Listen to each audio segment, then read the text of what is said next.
अनेक जण बोलण्यात प्रभावी नसतात। गर्दीमध्ये तर काहींना बोलताही येत नाही। यामुळे तुमची चांगली छाप पडत नाही। त्यामुळे लोकांना तुमच्याकडे आकर्षित करायचं असेल किंवा तुमची वेगळी छाप पाडायची असेल तर नेमकं काय करावं, चला पाहूयात। नंबर 1, तुम्ही गर्दीचा भाग असाल तर प्रत्येकाशी वैयक्तिकरित्या भेटा आणि बोला। यामुळे लोकांवर तुमची छाप अधिक प्रगल्भ होते। शिवाय लोक तुमची आठवण देखील काढतील। नंबर 2, तुम्ही एखाद्याला पहिल्यांदा भेटत असाल तर त्यांच्याशी वाद घालणं टाळा। वाद घातला तर तुमची नकारात्मक छाप पडते। पहिल्या भेटीत कोणत्याही वादग्रस्त विषयावर बोलणं टाळा। एखाद्या गोष्टीवर तुमचं एकमत नसलं तरी असहमत व्यक्त करू नका। नंबर 3, लोक स्वतःच्या जगात खूप मग्न असतात।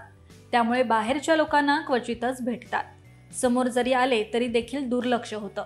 स्वतःच्या मोबाईलमध्ये बिझी राहतात। पण असं अजिबात करू नये। कोणालाही भेटताना मैत्रीपूर्ण भेटा। बोलताना तुमचा आवाज सौम्य ठेवा।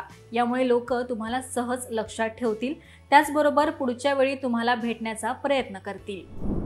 नंबर 4, लोकांना जर तुमच्याकडे आकर्षित करायचं असेल तर तुमचं वर्तन चांगलं असणं तितकंच महत्त्वाचं आहे। कोणत्याही गोष्टीवर बोलताना विचारपूर्वक उत्तर द्या।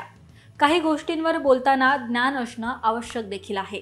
जेणेकरून तुम्ही कोणाशी बोलत असता तेव्हा तुमचं ज्ञान लोकांना प्रभावित करतं आणि लोक तुमच्याकडे आकर्षित होतात।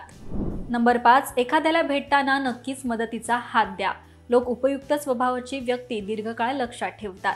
तसेच तुमच्या कामात प्रामाणिक राहा। तर या गोष्टी फॉलो करून पहा आणि गर्दीत स्वतःची ओळख निर्माण करा।